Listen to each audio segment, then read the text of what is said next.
अस्सलामुअलैकुम नाजरीन, सवालो जवाब टीवी में खुशामदीद। सवाल नंबर 1, इस्लाम में किस तरीके से सोना मना है?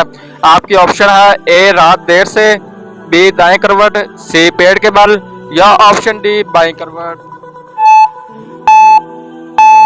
इस सवाल का दुरुस्त जवाब है ऑप्शन सी, पेड़ के बल इस्लाम में सोने से मना किया गया है।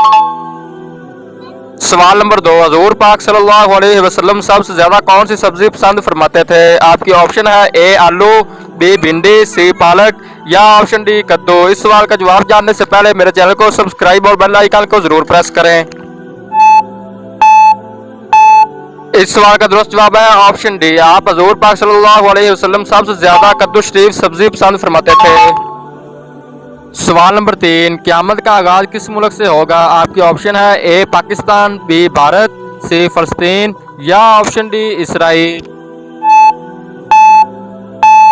इस सवाल का दुरुस्त जवाब है ऑप्शन सी, क़यामत का आगाज फलस्तीन मुल्क से होगा। सब दोस्तों से रिक्वेस्ट है मेरे चैनल को सब्सक्राइब और बेल आइकन को जरूर प्रेस करें। शुक्रिया।